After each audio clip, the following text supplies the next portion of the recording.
Okay, so there's that, and then here, just in case audio doesn't look. Okay, sorry about that. So last week we all did a bunch of little drawings. They should kind of look like this. This is kind of what you should have. So we are going to start off with our nose cone. Our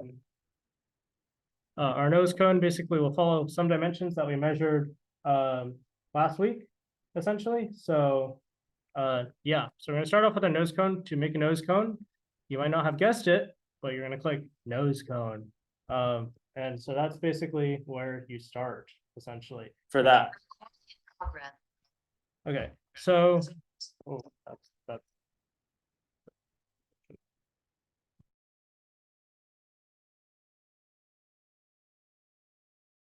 there you go. Okay, so last week we measured the length of the nose cone, or the height of the nose cone. I believe that we got something around 15.25 inches, something around that length. Do you guys all concur? Okay, so we're going to start off by making our nose cone the length of 15.25 inches, essentially. And you'll see that when you do that, the length of your nose cone will change, essentially. So let me know when you guys all do that, and then we'll move on to our next dimension. There we go. So it's a pretty interesting looking nose cone so far. We're all on the same page? Okay. So the next dimension we're going to look at is what is called the base diameter. Last week, we measured the outer diameter, or what I mentioned was referred to as the base diameter of the nose cone, and we measured it, and I believe we all got something around 67.1 millimeters. Anyone have any differing measurements? Nope. Okay. So we did 67.1, and then notice that on the right-hand side of every measurement you can do, you can change the units from millimeters to centimeters to meters to inches to whatever your dreams desire, essentially. So let's go ahead and punch in that number, 67.1 millimeters. Support custom measurements? What do you mean? Well, they have a list there. I wonder if they support custom Probably. units. Okay, probably. And then the last measurement that we're going to look at is the wall thickness. So last week we measured the thickness of the wall. I got something around 1.05 millimeters. Anyone have anything different? I believe we're okay. So we did 1.05 millimeters for our wall thickness, essentially. Oh, there we go. Make sure that you change your units before you type in your number, because sometimes they'll autofill it and then it becomes a pain. The next thing I want to point out is on the right-hand side, you see something that says component material. You're going to go ahead and change that. In this case, the nose cone was made of fiberglass. Notice that you have a bunch of different materials, from cardboard to different kinds of phenolics, but in this case, we're going to be working with fiberglass. So we're going to hit fiberglass. So there's that. In addition to that, you also can include details of the finish of the component, so how smooth it is. In this case, we're just going to leave it as is. So we're not going to really mess with that. And yeah. A few other things to look at about the nose cone is that there's several shapes of nose cones. Most commonly, you'll see something called ogive or ogive. I don't know how it's pronounced. I call it ogive. But there's also conical, which basically is a cone. There is the power series, which looks like this. And then there's the parabolic series, which looks like this. Most commonly, though, like I mentioned, you'll be using something called ogive, essentially. So there's that. So already we have our nose cone. Next part, so whenever you model something in OpenRocket, you go from the top down, essentially. So the next part of the rocket that we're going to model is our nose cone coupler. So to model this, you can do it in two ways. So the first way you can do this is if you have a nose that has a coupler that is like molded into it. If it's like all one mold, then you'd hit shoulder, and then you basically punch in the length of that shoulder. In this case, though, that's not the case with our rocket. In this case, we have a cylinder that slides into the nose cone. So to do that, we're going to hit tube coupler. So we're going to hit that, and then we're going to punch in the dimensions for our tube coupler, essentially. So,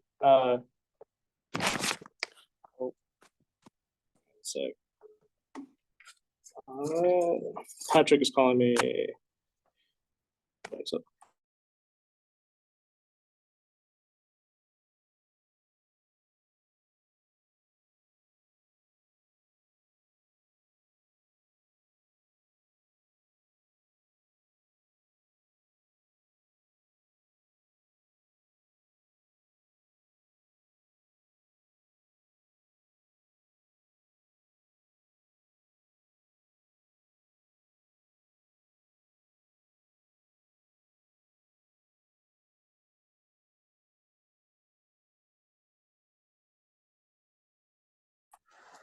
All right, anyway, so continuing forward, so we have our nose cone coupler.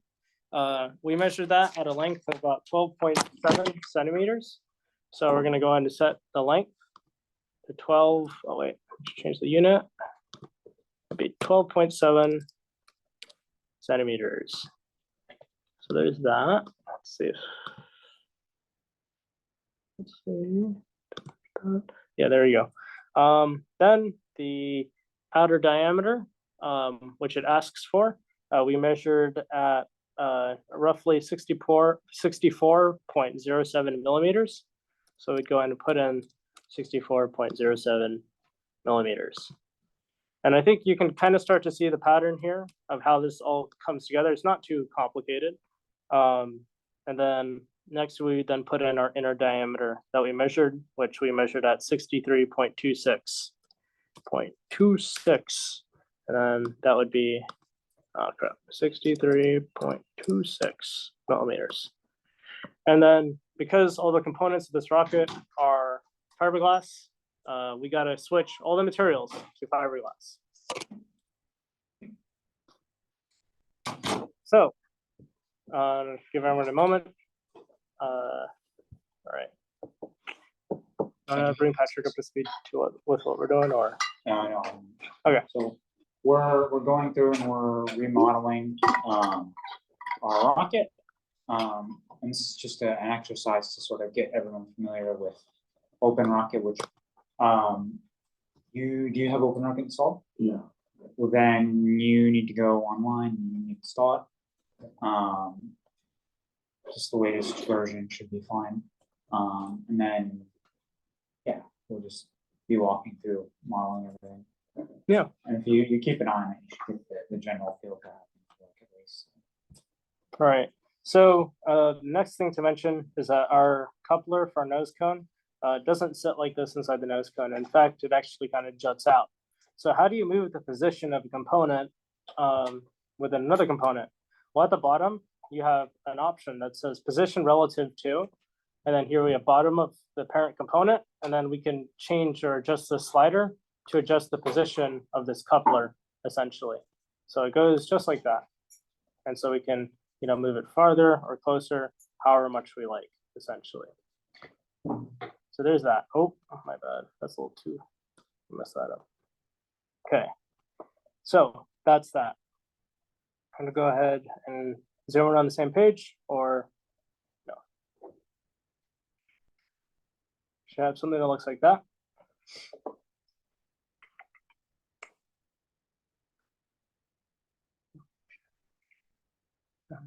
Okay. All right. So something else to mention that I realized I forgot, or that last week we measured the mass of all of our components. So what we're gonna do, in addition to that, and we're gonna have to do this for the nose cone as well, is there's a tab called override. And in this tab, you can override practically almost anything, because OpenRocket predicts the mass of things, but that sometimes isn't necessarily the same as the real life mass. So we're gonna go ahead and override the mass of our coupler, and we measured it at a good old 38 grams. So we're then gonna punch in 38 grams, essentially. We're gonna hit enter. And then once we do that, and you can see at the bottom, it says component mass, 19 grams, and then in parentheses, it says it was overridden to 38 grams. And then after that, we're gonna quickly do that for the nose cone, because I forgot to do that. Let's go ahead and override that mass. So we should override mass, and the nose cone mass, we measured at roughly 142 grams. Wait, how do you get back to the nose cone? You go press to go to the nose cone, you press edit.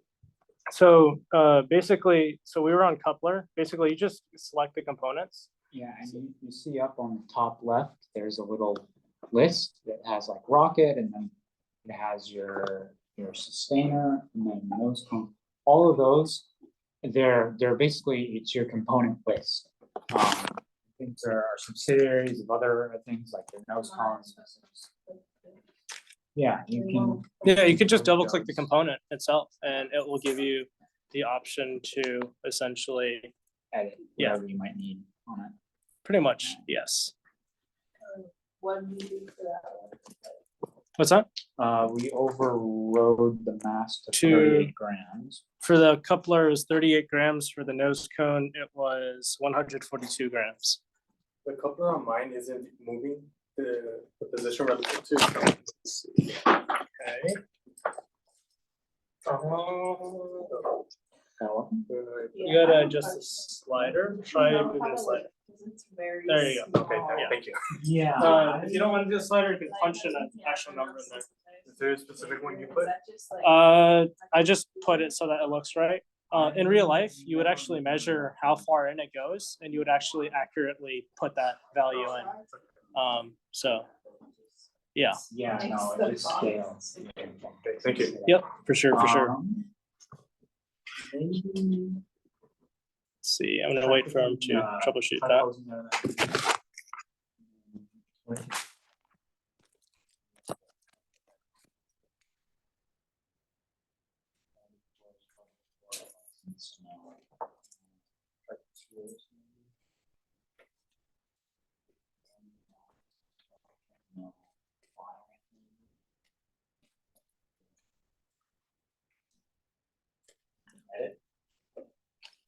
Okay.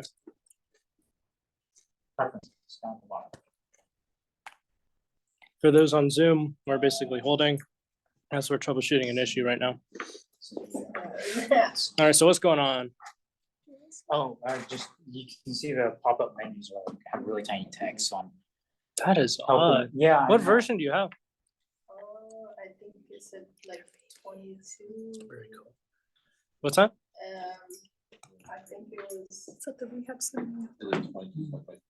22.02? yeah, That's mine too. It should be Are the, you also having trouble with like pop-up windows having really small text? No. Not really. here, can you flip your computer on to see, so we can see what it looks like for you? Because I'm curious as to whether it's different for her.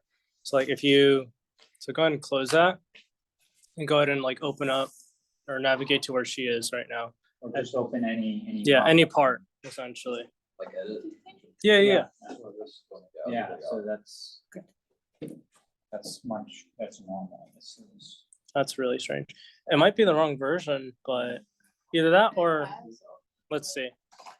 I think it might be settings. Yeah, I was looking at scale. Could it be the scale? Scale.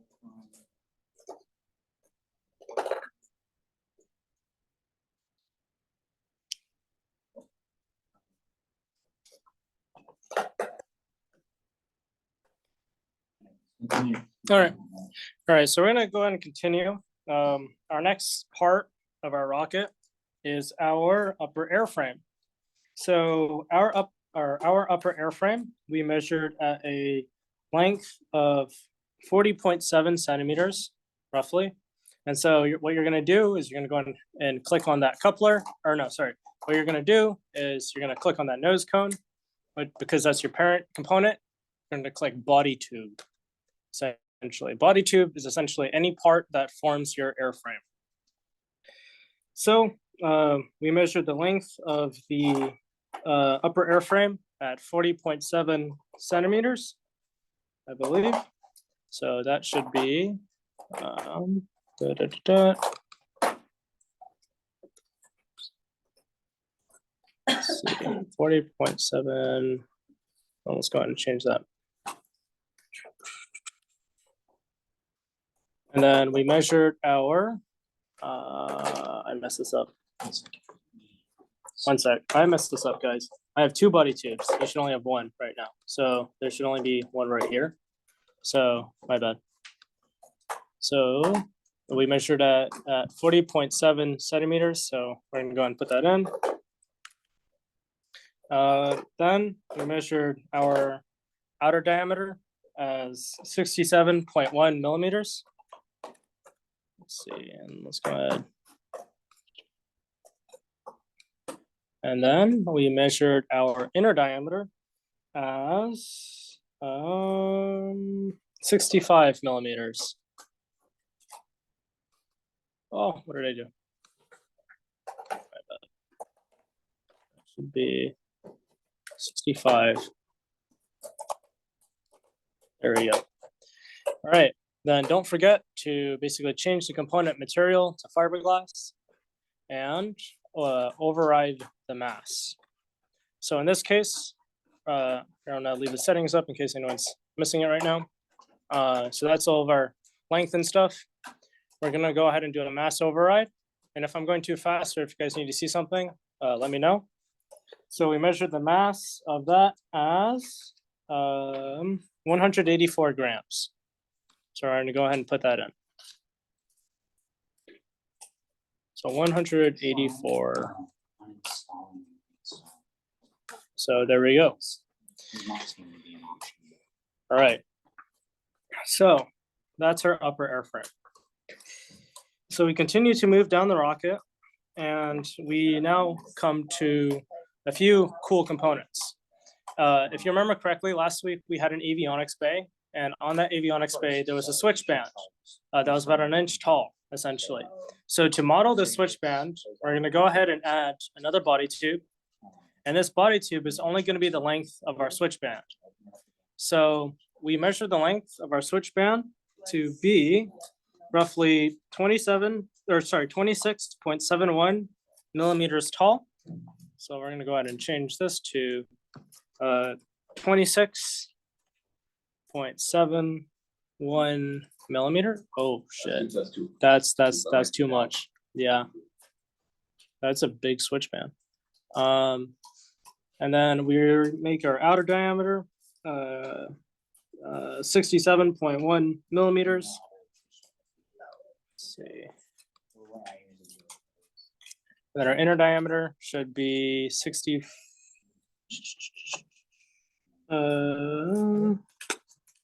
Sorry, inner diameter should be 65.04 millimeters. So we're gonna go and change this. Oh, hey, we're outside of like SRE, but I think it's locked. All right, I'll come and get you real quick. Thank you. Or actually, yeah, you can go and grab this. All right, so yeah, we'll have someone go grab you. Are you at the front door? Yeah. All right. Perfect. Thank you. Yeah. All right. So we measured our inner diameter to be 65.04 millimeters. So that's just do. And there we go. And notice that as you change these, the dimensions will automatically change, like your wall thickness and other kinds of things. So, and yeah. All right, we're gonna go ahead and change our material to fiberglass. Let's see, come on. And we're gonna do a mass override as well.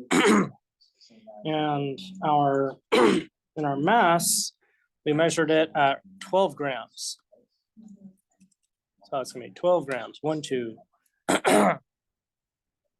So once we have that, we're gonna hit close. Yep. Can we rename the part, Yeah, you can rename them. So to rename a part, you're gonna look at that list in the upper left-hand corner of each of your components, and you're gonna right-click it. And when you right-click it, you should see an edit thingy, just like how you'd normally edit. And on the top, you can see something that says component name. And here's where you can type in whatever you want your component name to be. So in this case, this is our switch band. Hey, you actually made it. Watch the Yeah, I was record having to this. just stay at. That's a Castle, first. but, I'm gonna grab the hairs. Okay. Save it on. All right. How many of you guys have OpenRocket installed? Do you have OpenRocket?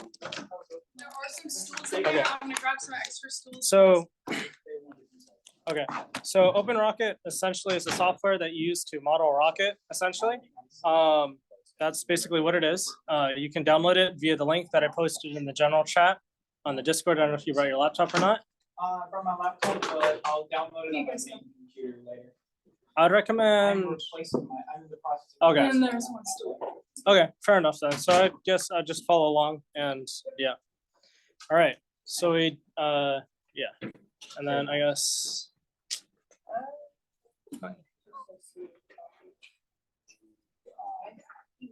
All right, so for those who just joined us, last week, we made a bunch of notes.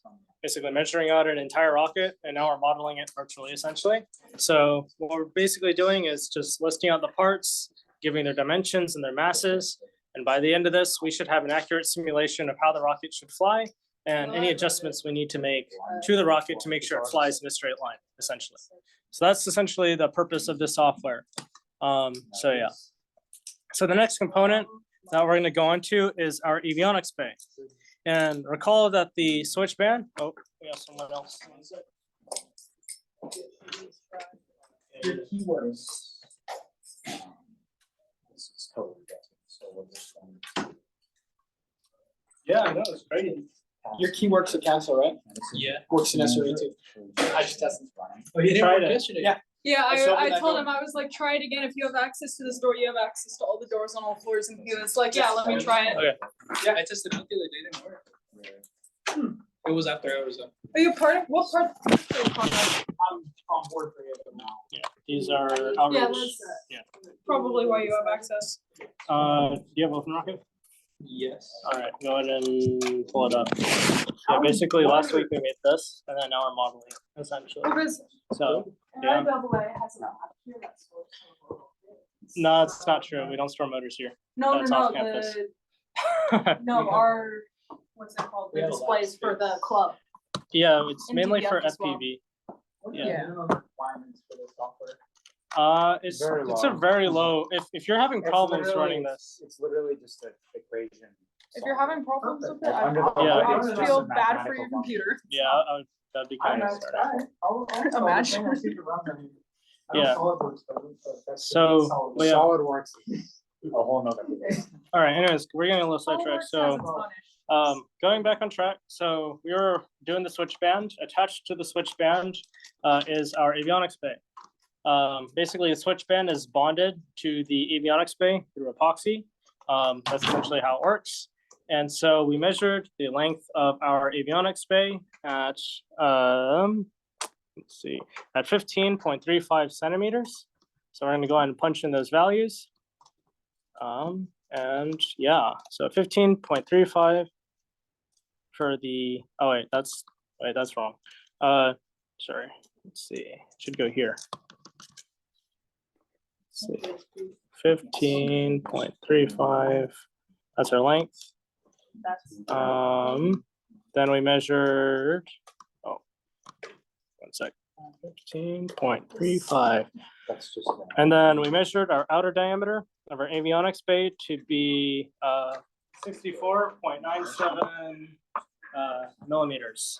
So I'm gonna go ahead, that drop down for the units, change our outer diameter to 64.97.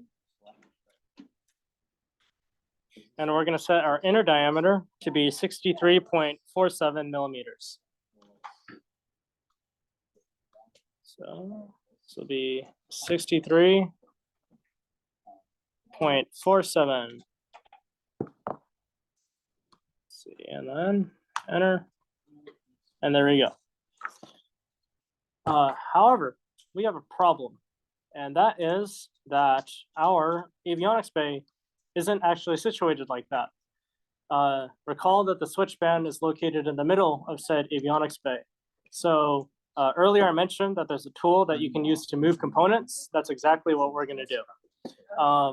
So we're gonna move it.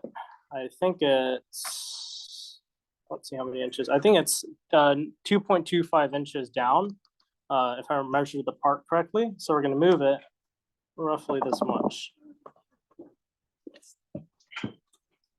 So, and then you should end up with something like that.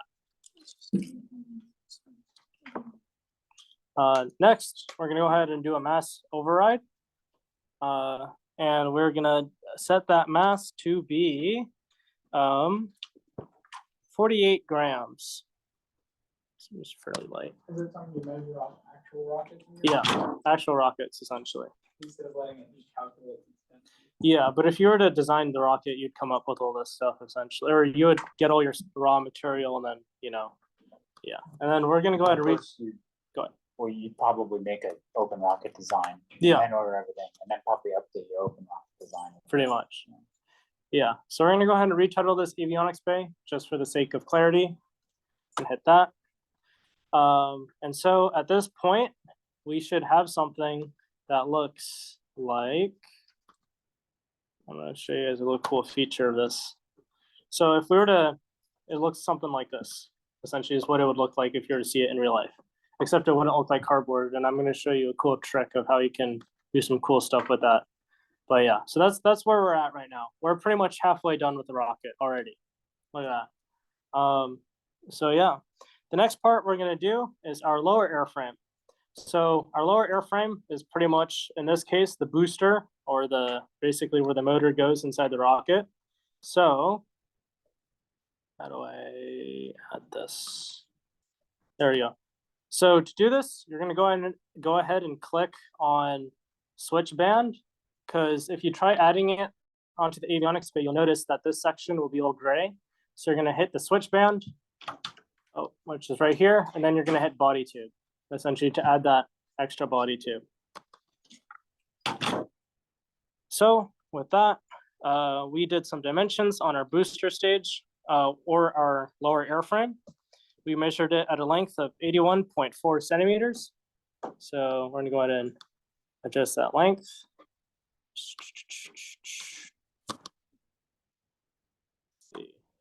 81.4 centimeters. We measured the inner diameter of our booster stage or lower airframe to be 65 millimeters.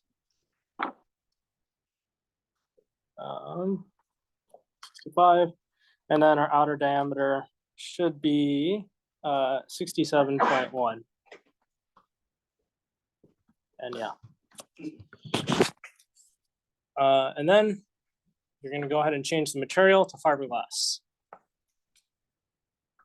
Next thing that we're going to do is we're going to do a mass override. So we're going to go over here, the override mass, and we're going to put in a value of 372 grams. Why 372 specifically? Because that's the mass part. So yeah, basically we're taking a real rocket that we measured and just creating a virtual, essentially. That's how you calculate weight, right? Essentially, because it will make a prediction as to the weight. Like you can see, it predicted it to be about 328 grams, which is not too far off, but the real life mass is slightly heavier. So you want to be as accurate as we can be, essentially. Minor variations in thickness of fiberglass at that point. There could be a number of different reasons, including that. Yeah, We really don't know. yeah. It's just different. Yeah, it's just not, it's not the same. And then we're gonna go ahead and click, or sorry, retitle this to our lower airframe.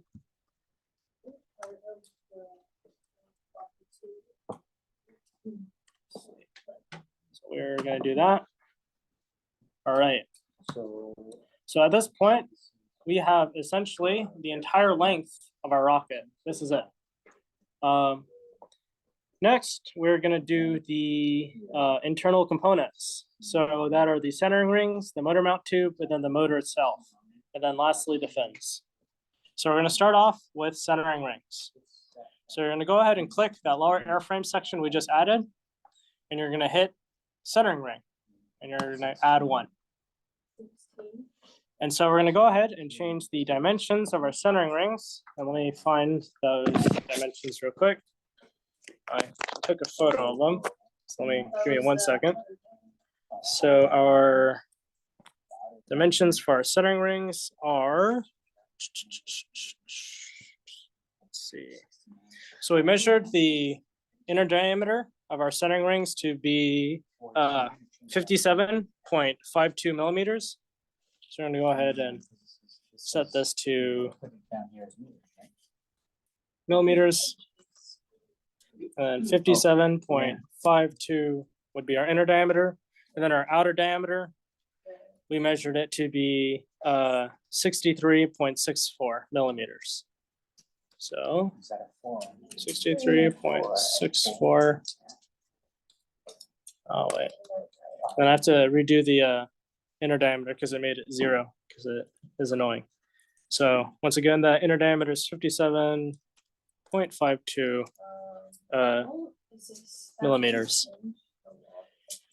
Next is the thickness of the centering ring. We measured it to be about 3.87 millimeters. So we're gonna go ahead and change the thickness. 3.87 millimeters. And then we're gonna go and change the material to fiberglass. And then lastly, we're gonna go ahead and do a mass override. And that mass was 2 grams. Awesome. All right. So next, we are going to do our motor mount tube. So the reason for the centering rings is that our motor isn't the same dimension as the internal volume of the actual rocket. So you have a tube that holds the motor. So to add this, we're going to hit inner tube. So we're going to click on that lower airframe and we're going to hit inner tube, just like that. And so it gives you or asks for some dimensions. We measured the outer diameter of that motor mount tube to be we measured it to be 56.95 millimeters. So that is, let's see, 56.95. And then we measured our inner diameter of our motor mount tube to be 54.5. 54.5. What's that? Missed a bit of the start. What do you have like a list of all the dimensions that I can just take a photo of? Yes. Mm-hmm. Yeah, you're showing. And then next, the length of our motor mount tube we measured to be 7.99 inches. So we're gonna go 7.99 inches. Okay, enter. All right. Then the next thing we're gonna do is we're gonna go ahead and set the material to be fiberglass. And then we're gonna do a mass override. And we measured the mass to be 86 grams. Yeah. That's 86 grams. All right. So with all that, we now have our motor mount tube. We now have our centering ring, one centering ring, and then we're gonna add another centering ring. But we're gonna wait before we do that. So we're gonna retitle this to motor mount tube. Mount tube. All right. And then we're gonna hit close. Okay. So we're gonna save ourselves a little bit of work here. We are going to copy and paste because there's 2 centering rings. So we're going to copy and paste the first centering ring we made. You do this by left clicking it, the component, you click copy or you hit duplicate. So hit duplicate, and then you now have 2 centering rings. And then what we're going to do with the second or the centering ring we just made a copy of, we're going to move that copy all the way to the front end of that motor mount tube. So let's see, one sec. Let's move this away. Come on. Is the base diameter on the nose cone reference to inner or outer? It's the outer. So we're gonna go ahead and move that copy centering ring. So we're gonna left click it. We're gonna hit edit. Then we're gonna move the position. Basically, we're gonna move it up until it's as close to the top as possible. So in this case, I moved it up about negative 7.8 inches. Just like that.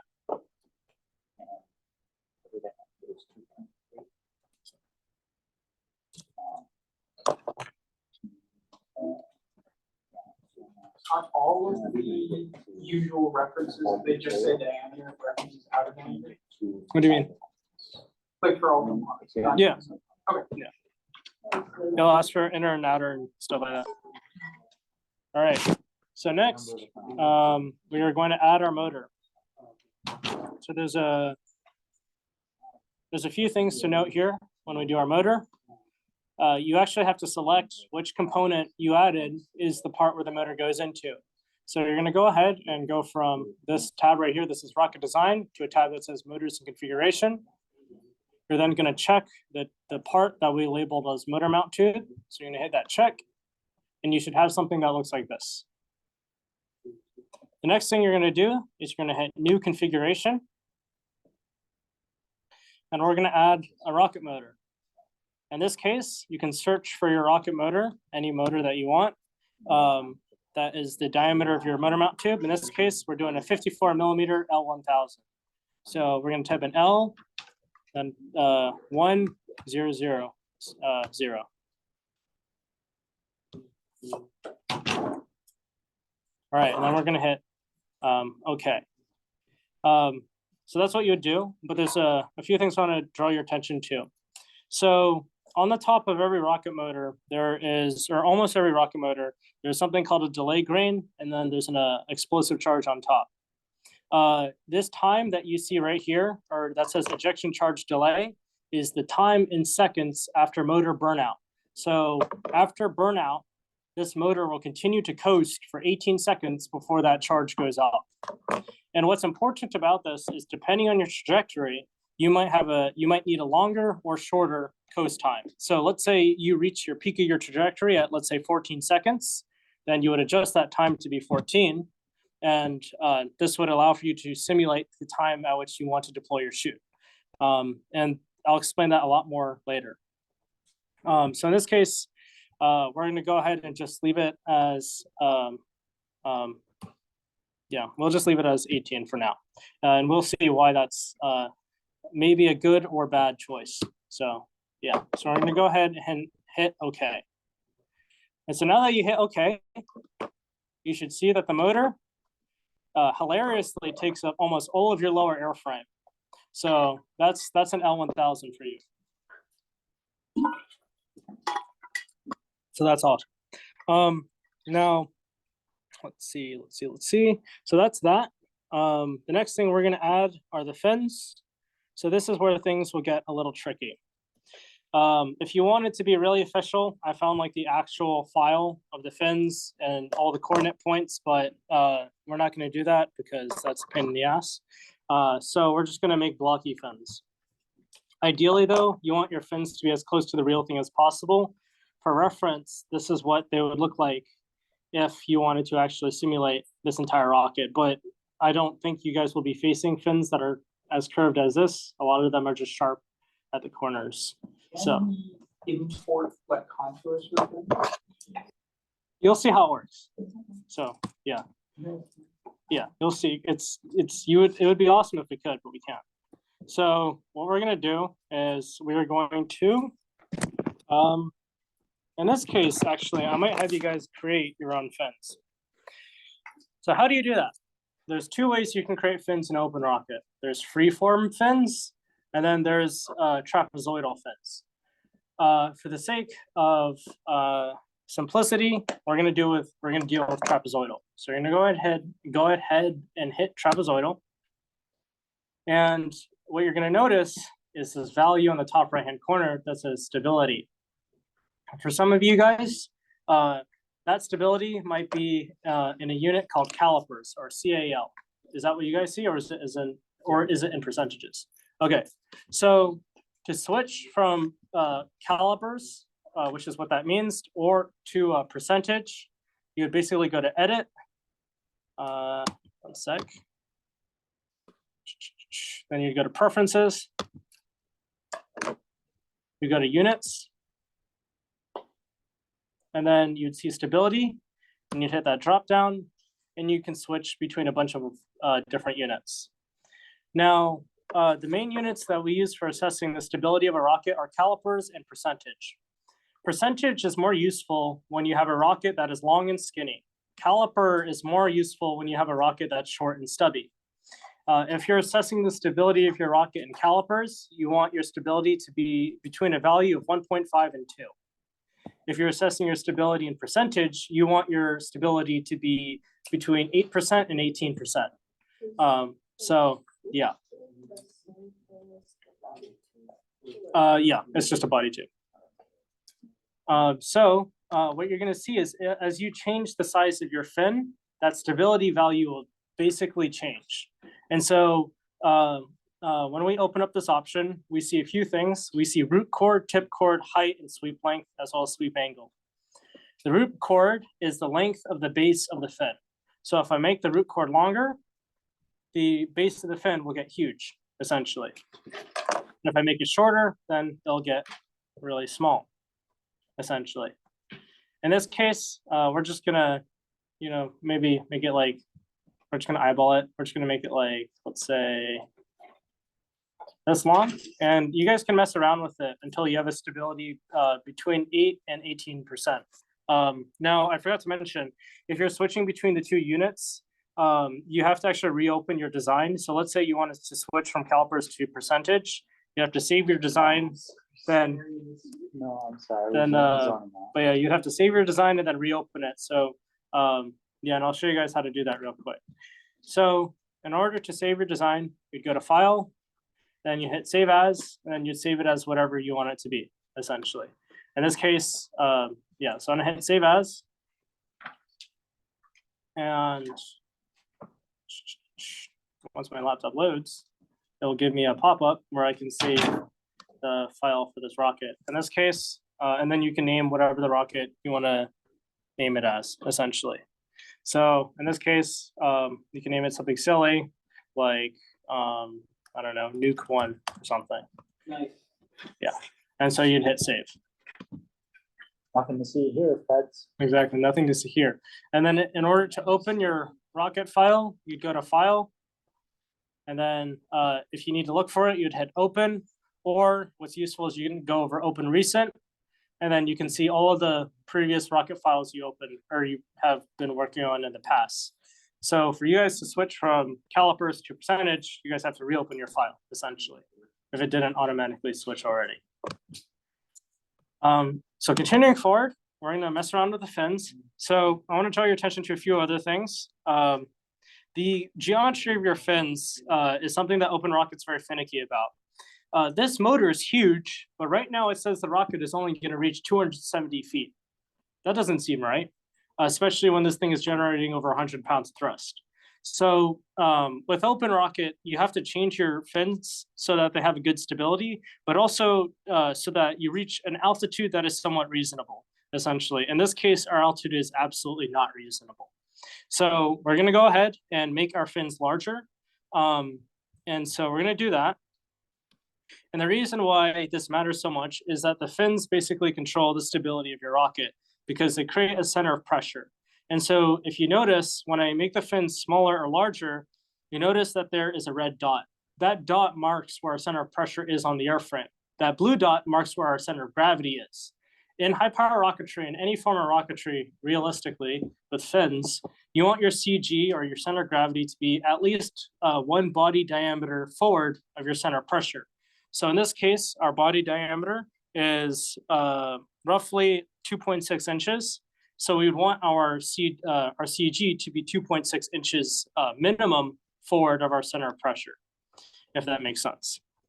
So in order to bring the center of pressure further away from the center of gravity, you're more stable, essentially. more stable. Yeah, because you want to and I'm going to explain that. So in order to move your center of pressure backwards, you need to have larger fins, aka increase the surface area of the fins. So what we're going to do is we're going to increase the height of the fins. So we're going to do that. And then we're also going to increase the root chord of the fins. Let's see if we can do that. And our stability right now is still really relatively shit at 1.84%. So we're going to mess around with the sweep angle. See if that does anything. Let's see. And then we might mess around with a few other values to basically, and what I'm doing here is I'm messing around with the sweep length to basically see if I can get a stability of 8, essentially.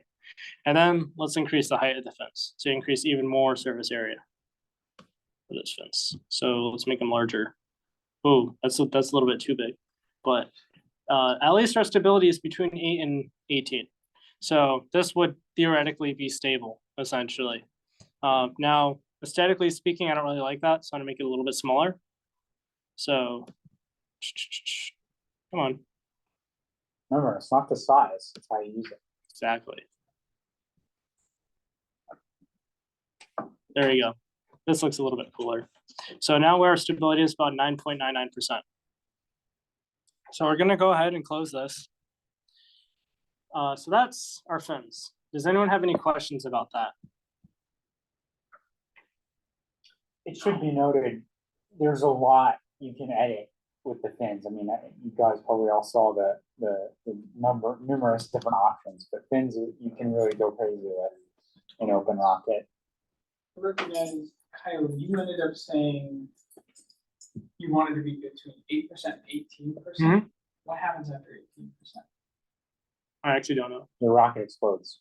It's overly stable. So there's a point at which your rocket, so I don't really know it that well, but it's more that like it'll correct like so the reason why you have fins is because when the wind is blowing on the rocket, let's say this is your rocket and then these are your fins. So when wind is blowing on the rocket, your fins have a really large surface area, so they catch the wind essentially. And the CG is right here, so it causes a moment where your rocket basically pitches into the wind if it's blowing this direction.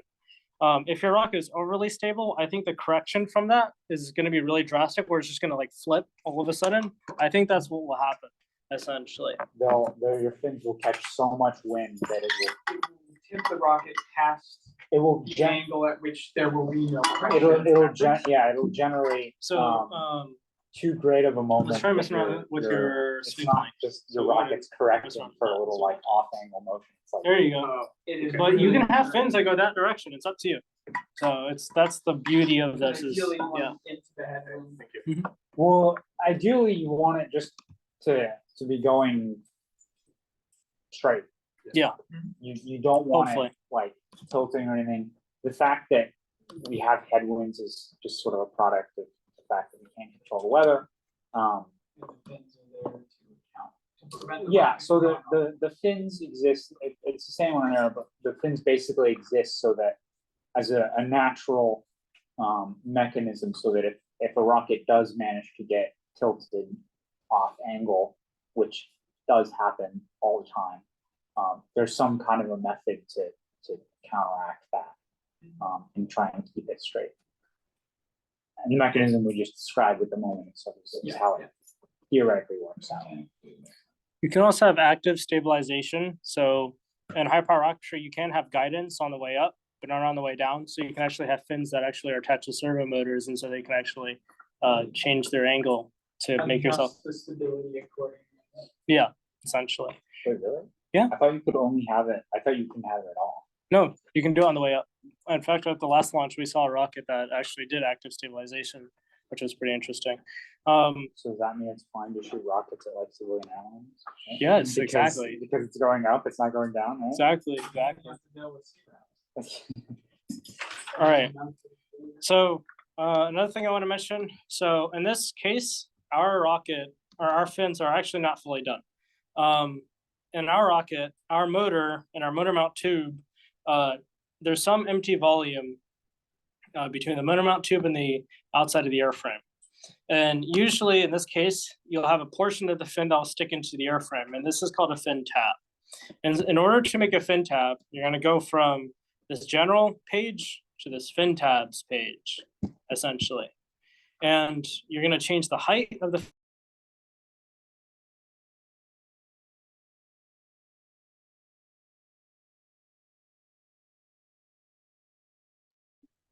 any height until it basically touches that motor mount tube, essentially. So in this case, let's see what we can do. So we're going to just gradually increase it. And as you can see, those fin tabs are coming down. My computer's a little laggy, so it might overshoot. Screw it, that's fine.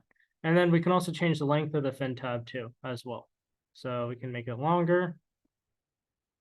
Come on. Let me do it. Yeah, so we can make it longer as well. Then another thing is sometimes your fin tabs will be at the back of the fin. In order to adjust that, you'd hit this option right here that says relative to, and you're basically going to hit if it were in the back of the fin, you'd hit basically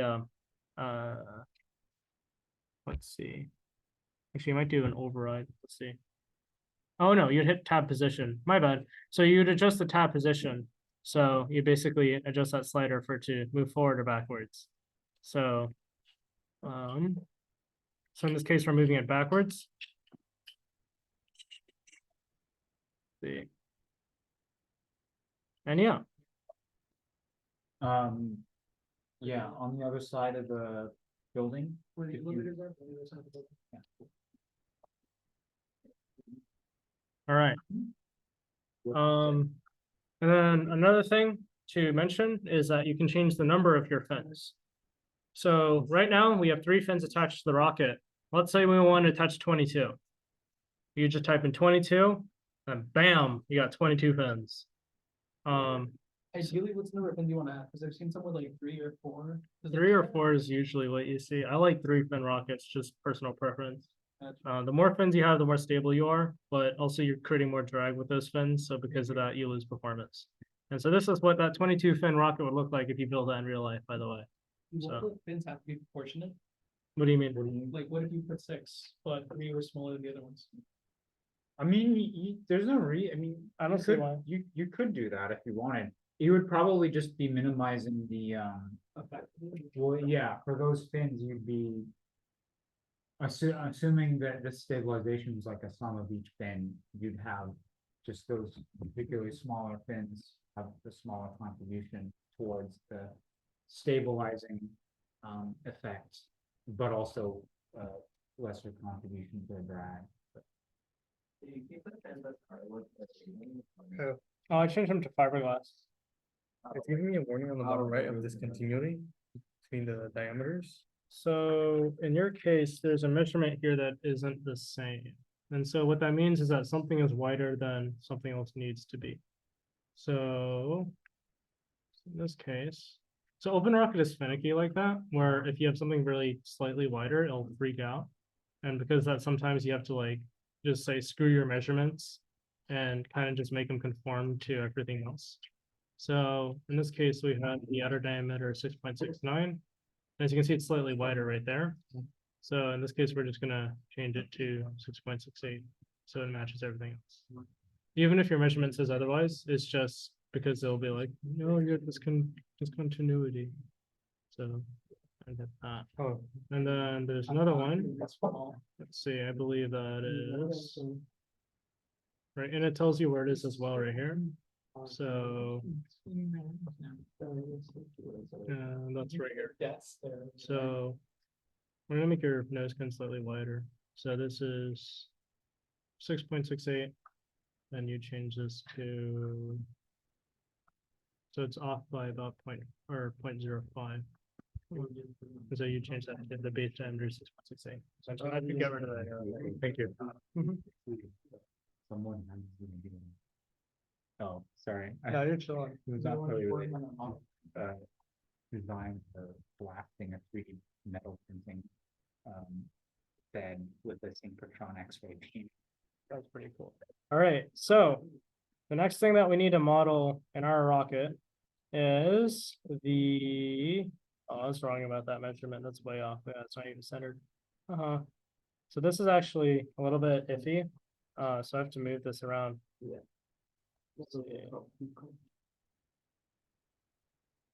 Is there no command to just say center on the divide between these two? You have There to is. adjust it.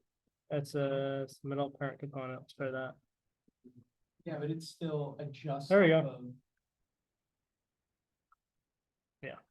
So, It didn't work for the topmost. no? Yeah, I have it set the middle already.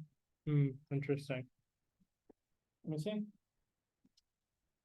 Let me drop it to 0. Okay. Just like that. Oh yeah, if you drop to 0, I'll do that. All right. So the No, next, 'cause it treats, yeah, it's weird. so So I have to go bottom and then adjust it to approximate the width. All right, so now we have a basic shell of what a rocket is. However, we're not done because rocketry demands accuracy. Because of that, we need to install even more of the smaller details. So in this case, we're going to add the bulkheads for the electronics bay. We measured those bulkheads to be about about to be 64.7 millimeters in diameter. So let's see, 64.7 would be that.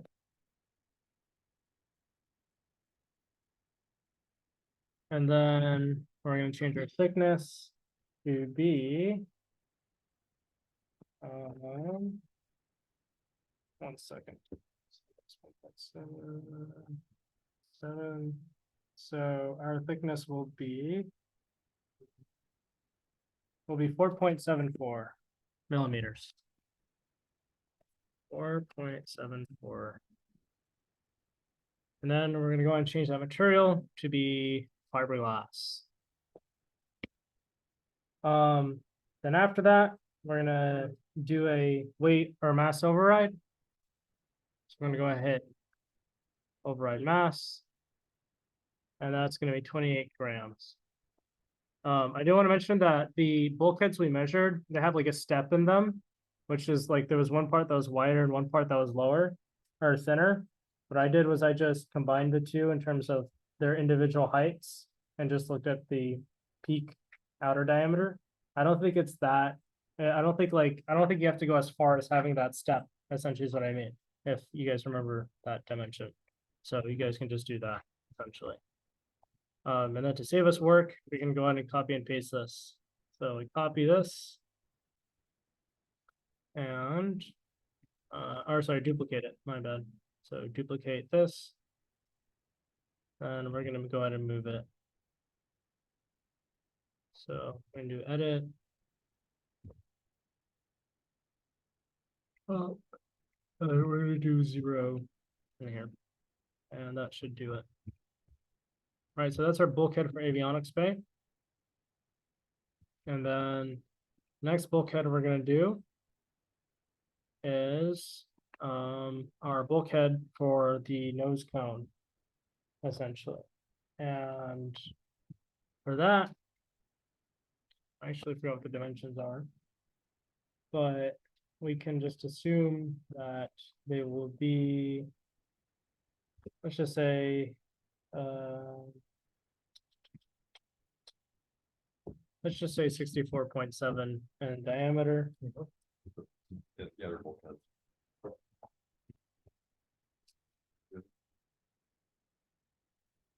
Okay. That's true, second. And then the thickness would be, No, the thickness will be 2.97 millimeters. 2.97. And we're gonna go ahead and set our material to be fiberglass. And then we're gonna set our weight to be 14 grams.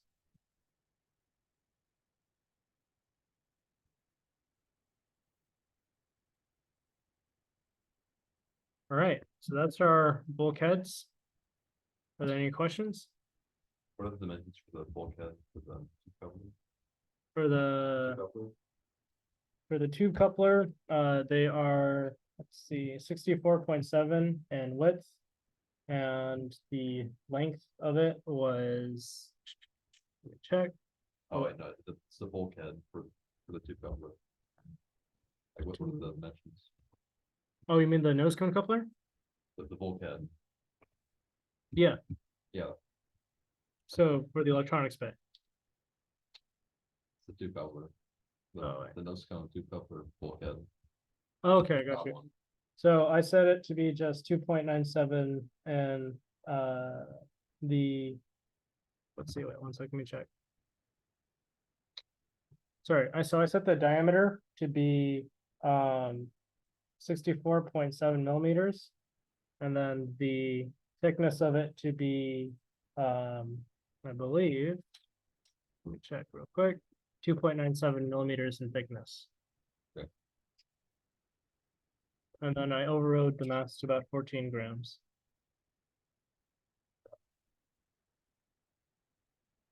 All right, and you have a question? For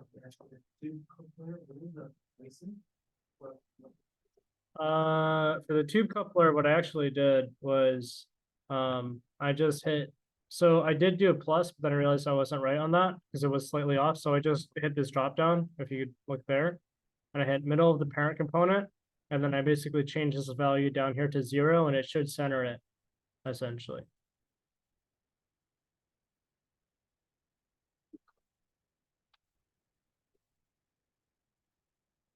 Oh, that one? Okay, got you, my bad. So I set that to be, I basically eyeballed it, but I said plus 2.3 inches.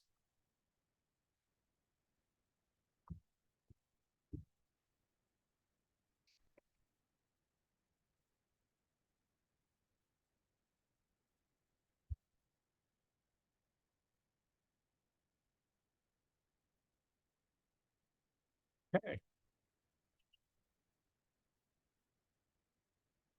Switch band, avionics bay, and then lower head. So you have two extra bodies. Mhm. What are the dimensions for the middle body too? This one? Yeah, just Yes. switch band, right? Switch band is the that body. one. Yeah, and then this coupler right here is. Oh, okay. Oh, yeah. I know. Yeah. All right. So next, we're gonna go ahead and do our recovery harness. So a recovery harness essentially is what you attach your parachute to. So we are going to hit this thing that's a shock cord. And the rule about the length of your shock cord is that it needs to be at least twice the total length of your rocket. So I like to do a margin of 3 times just because it's, why not? But and for this example, we're just gonna do 2 times. But anything above 2 times is fine. So our length of our rocket is about 5.42 feet in length. And we're going to make our shock cord about twice that length. So we're going to multiply that by 2, and we get a length of about 11 feet. Or if we want to convert that to inches, or let's just do it in feet. We can do it in feet? Yes, we can. So we'll do 11 feet. We're also going to change our shock cord material to Kevlar, and that's this drop down right here. And do this one. And we're going to adjust the position because there are a total of 2 shock cords in this rocket. One that attaches to the nose cone, one that attaches to the top of the avionics bay. Then, what's that? This is an L2. Yeah, essentially.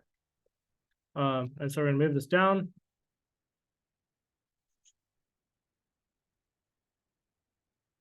And we're going to try to get it, as close to that forward bulkhead as possible, because that's where that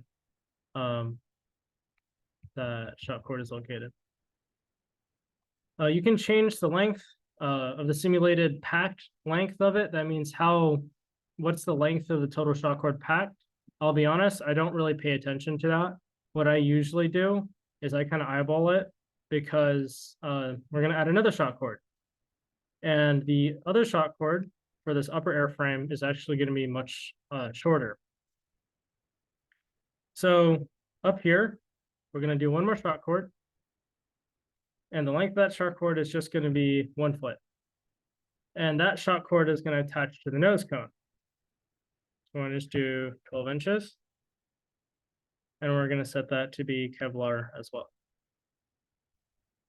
And then we're going to, let's see, we're going to move this so that it's right below that, well, 1 sec. 0.9. See, 2. So we're going to move it so that it's right below that nose cone bulkhead. All right, let's do plus 3.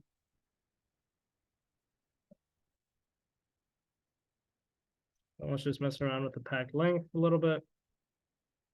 And then for this other shock cord, we're going to lengthen it so that it fills up that rest of that volume. Essentially, this other shock cord is longer, so therefore it occupies more space, just conceptually speaking. And because of that, you can just kind of assume that this is kind of,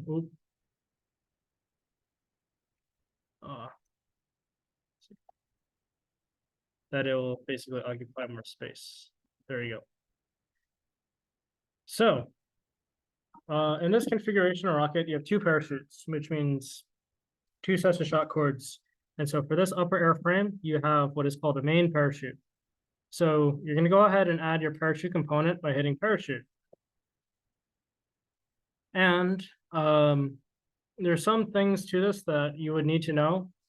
First is that the diameter of your parachute, you can kind of figure out through OpenRocket by looking at the touchdown velocity, in which you don't want it to be greater than, I think, 15 feet per second. It's something like that. But it's like around there. Usually OpenRocket will give you an error if your touchdown velocity is too fast, meaning your main chute is too small. In this case, though, we're going to go to the parts library. And we are going to look up the parachute.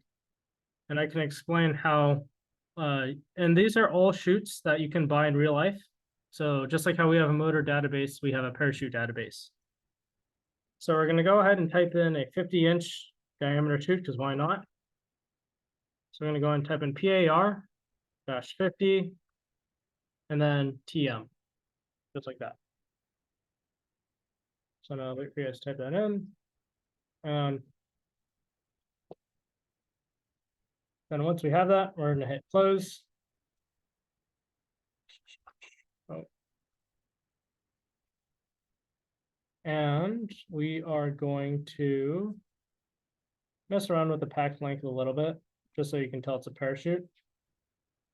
Mess around with this diameter a little bit. Oh, that's not what I wanted. And the parachute is obviously not that huge. Well, it is, but.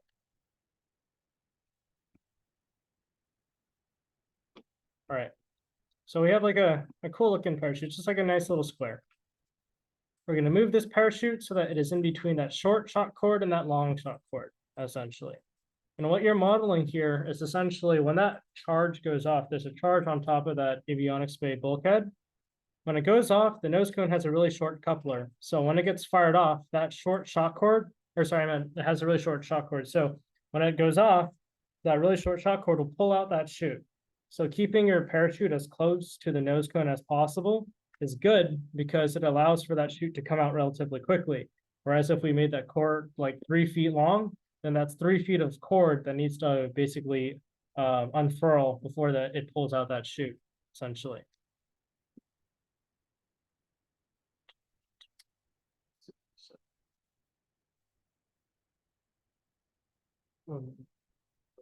Oh.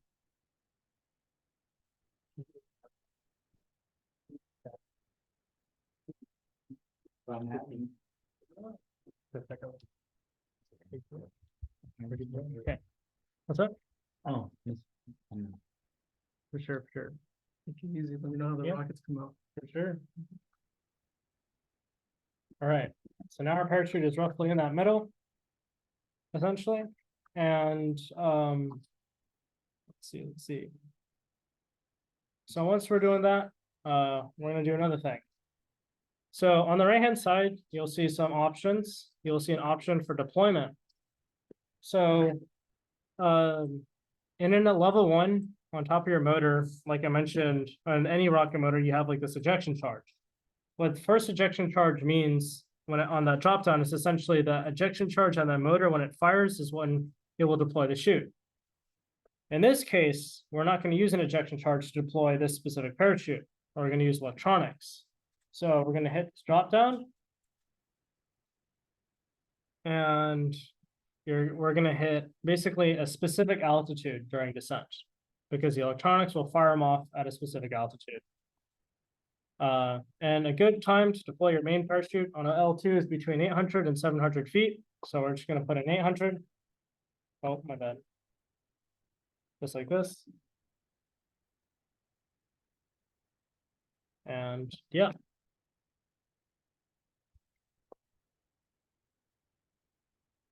All right. So that's that. The next thing that we're going to do, and this will be the last thing, is the other parachute we have to put into this rocket.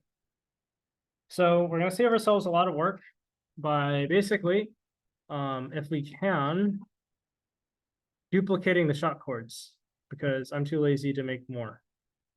So we're gonna move, we duplicated the, not this one. We're gonna duplicate the 15-foot long shot cord, so that's the first one we made. And you can check its length by basically going to edit. And you can see the length is 132 inches. So we're gonna basically duplicate it, and then I'm gonna see if I can move it over to the other bulkhead. So we're gonna try to move it down right here. And we can. So now we have a shot cord that is between this other bulkhead and our motor. How you attach that shot cord to the motor is not something you need to worry about for this specific example. There are ways you can do it. I came up with a way to do it. Well, actually, it doesn't attach to the motor itself, but yeah. So we're then going to just kind of compress it because there's a lot less space between this motor and this bulkhead. So the packing length will be a lot smaller. So we're going to go ahead and change that packing length all the way down. Just like this. Let's see. Make it like 2.7 inches, and then we're going to move it a little bit. Let's see. We're going to move it as close to that motor as possible to simulate it being attached to said motor. Oh wait, that's a little too far. Or attached to something around that motor.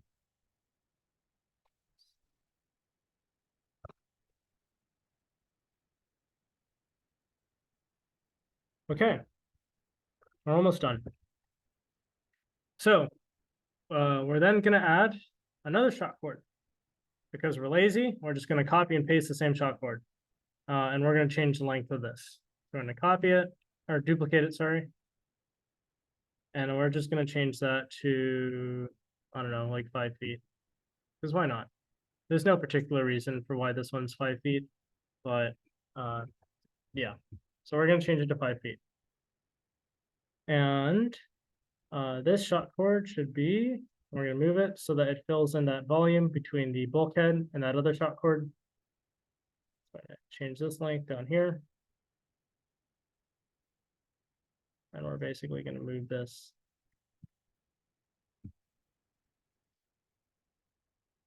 Let's see, one sec.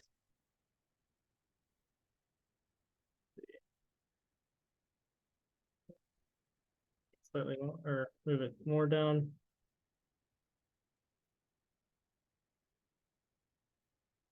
There we go. That's good enough.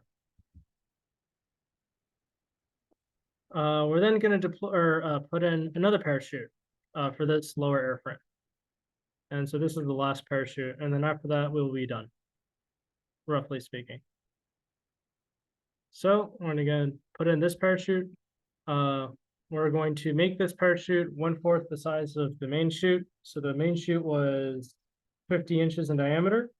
So 1/4 the size of that is just 50 divided by 4. And so our chute will be about 12.5 inches in diameter. So we're going to look for a 12.5 inch chute. And this is what is called the drogue chute. The drogue chute usually will deploy first on a dual deploy rocket. This is what you'd see for a level 2 rocket. So let's see if we can find 12-inch chute. So we're just going to put in the number 12. And let's see.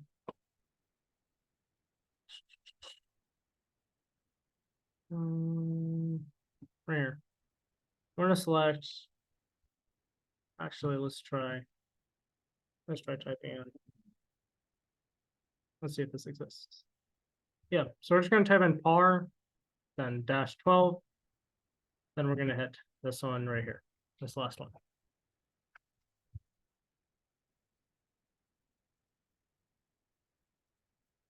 Okay, then we're going to hit close. We're then going to just mess around with the packing diameter and packing length. Just make it nice. That's all. Nothing's too specific. And then just put it in between those two shot cords. Oh. Let's see.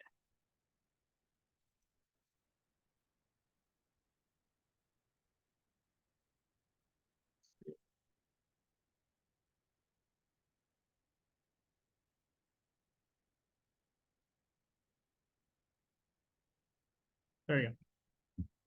Okay. So we're gonna leave this one as the first ejection charge of this stage, because I want to illustrate something. So yeah. Okay. So with that, we have finished successfully modeling this rocket. Generally speaking, it has a good stability. It has parachutes. It has all the parts that we need. If we wanted to do more, we would have the electronics if we wanted. And yeah. Some of the things to mention are that sometimes after you model your rocket, you'll find out that it's not stable at all, in which case you'll need to add mass to the nose cone. So to do that, you just hit your nose cone and you're gonna hit mass component. In this case, we're gonna add mass until our stability is just 18, just for the sake of an example. So we're just gonna add like 100 grams of mass and see where that takes us. To 300 grams. And that takes us to about 18.3. And then let's just like put that inside of our nose cone to simulate it being roughly inside of our nose cone. And yeah. And so with all of this being done, we have a good stability, we have a simulated altitude, in which case if we were to fly at least the rocket that I did here, yours might be different depending on your fin geometry.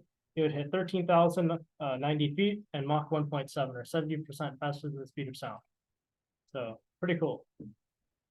So there's that. So we simulated this rocket. What's the use of this? So real quick, I'm going to save our design real quick. I'm going to go over to this tab called Flight Simulations. In here, you should see the configuration, the velocity off your rod, the apogee, and a bunch of other things. I'm going to hit run simulation real quick just to double check things. And if you did things how I did them, you're going to see that you have a red exclamation mark right here. And in it, it says that your body calculations may not be entirely accurate at supersonic speeds. And that's because OpenRocket gets kind of wonky after you pass like Mach 1.5. And then the other error we have is a high speed for deploying that main parachute at 28.4 meters per second. And so what you do is you put a bigger drogue parachute. So in this case, we did 12. So then you'd do like, 18 or something until that error goes away, essentially. So we're going to go ahead and plot and export our flight trajectory. And so you can see there's a bunch of options. We're going to do launch, lift off, and a bunch of other options. We're going to go ahead and select all of them. So you hit all down here. And then you're going to hit plot. And what you should end up with is something that looks almost exactly like this. And this is the flight profile of our rocket. We have the acceleration, we have the altitude, and a bunch of other things.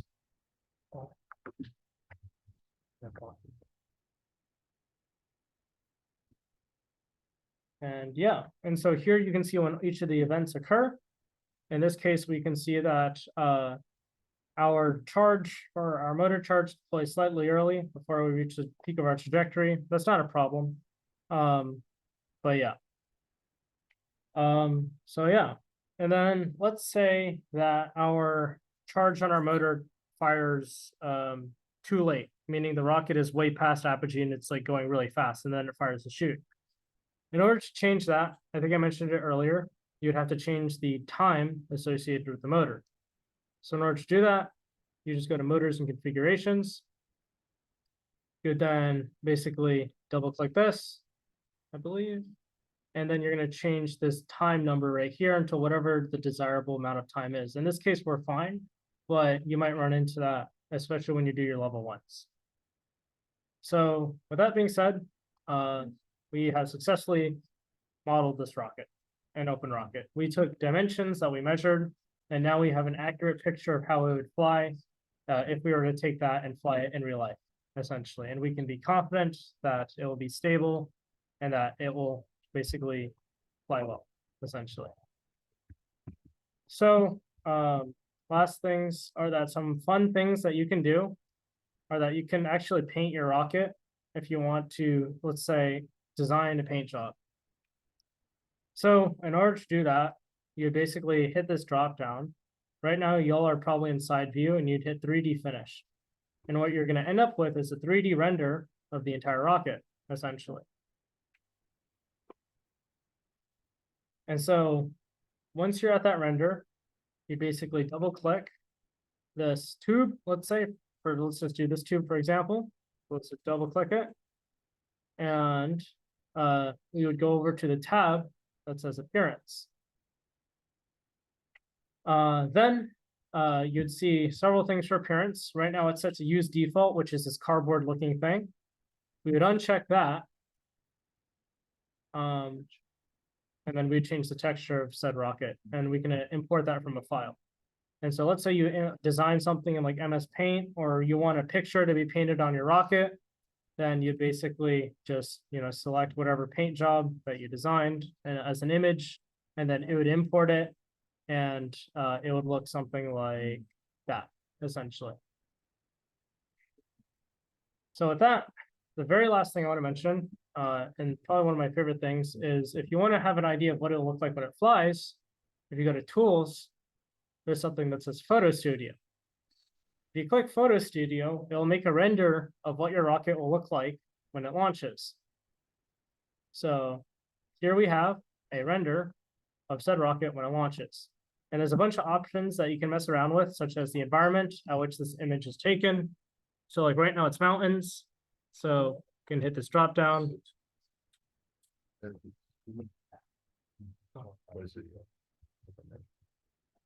And so you'd hit this drop down, and you can select, let's do orbit. This would basically make it look like it's in space.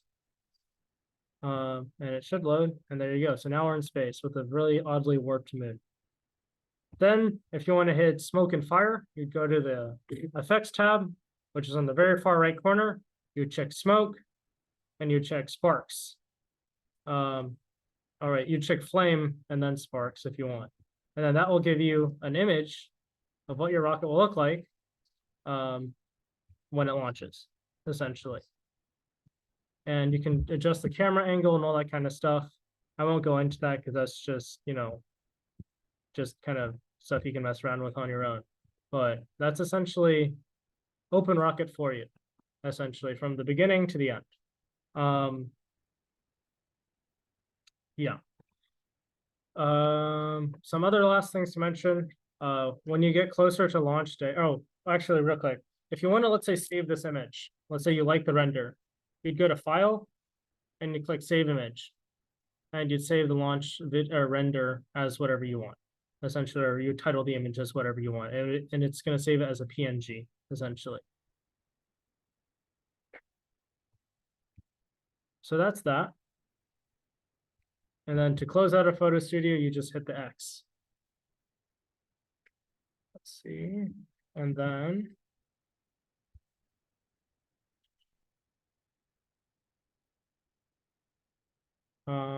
some last things to mention are that when you get closer to launch day, you're going to want to basically incorporate weather into your flight simulation. And there's a way to do that. And I need to figure out where it is. So I think you go to flight simulations, and then you're going to hit new simulation. And in this, you can type in the wind speed, the standard deviation, the turbulence intensity, and the wind direction. So let's say we're launching on a day in which the winds are 10 miles per hour. So we're going to go ahead and hit 10 miles per hour. We can also adjust the temperature. And you might think temperature has nothing to do with rocketry, but it actually does. Depending on the heat or how hot the day is, your rocket might go higher or lower. Let's say it's 97 degrees Fahrenheit. And the pressure is, I guess, like 3.2 MBAR. So that's our weather. We can also change the latitude and longitude of the launch site, as well as the elevation of the launch site. So let's say we're launching from 400 feet in elevation. And then the last thing you can change is the length of the rod at which your rocket is launching from. when you launch a rocket, it's attached to a rod. This rod allows for the rocket to go straight. And the important thing is that it needs to be long enough such that the rocket generates enough speed so that those fins can keep the rocket going straight, essentially. And if the launch rod is too short, you'll get an error in OpenRocket that says launch rod is too short. So like, let's say I make this launch rod 5 inches and I click simulate and plot. It should give me an error message that says that the launch rod is too short. And so this is more important when you're doing really large rockets because those require fucking enormous rods. And so, yeah, we see this error and it says, oh, maybe not then, huh? Well, that launch rod ideally would be way too short, essentially. And so with all those things taken into consideration, we're then going to run our simulation with the weather and see how that changes things.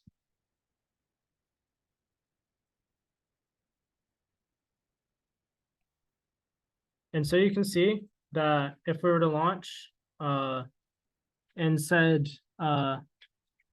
temperature, the rocket would go significantly higher, but I think I did fuck with the simulation, so I don't think it's the right altitude, but it says right here that would go significantly higher. So yeah, that's about it for OpenRocket. Is there anything that you would want to add on, Cameron? Pretty much whenever, just about everything. Yeah. So that's it.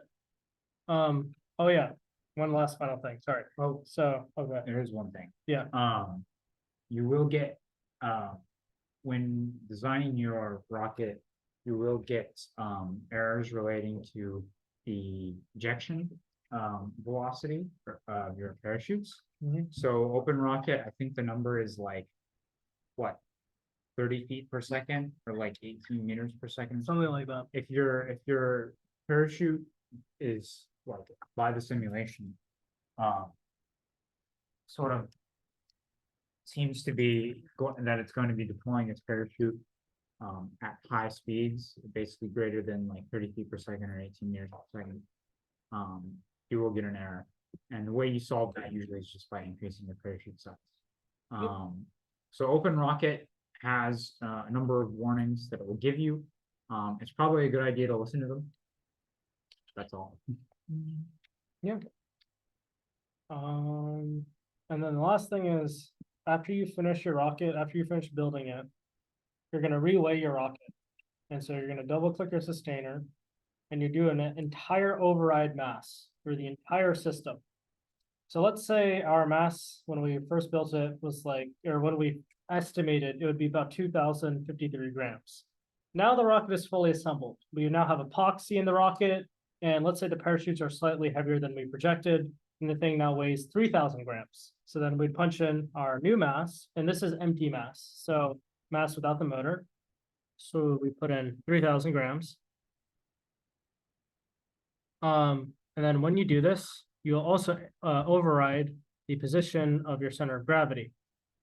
And you measure your center of gravity basically from the nose cone or the point of your nose cone to the balancing point of the rocket. So you would hold the rocket almost like this and see where it balances. And that's where your CG would be. And then you take a measuring tape and figure out what that distance is, essentially. And yeah, that is it for OpenRocket, essentially. And yeah. So any comments, questions, concerns? I know it was a lot of information and Feel like each. it's cursed. And so, yeah, that's it for OpenRocket. Yeah, and that's kind of, I guess if you want to talk about training.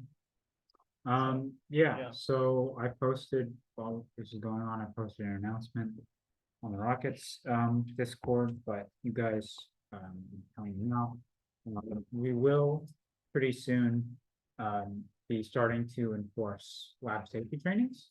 So I mentioned some of you were here before we actually started the meeting, but you all are going to, in order to be allowed to work in the lab, you're going to have to complete 3 safety training courses, which the university provides. In the announcement, I posted instructions for how to get access and to complete those. You should do that. Also, this is a subset of that, but proper lab attire is longs, pants, and closed-toed shoes. Be sure to wear those on build days, because otherwise we will have to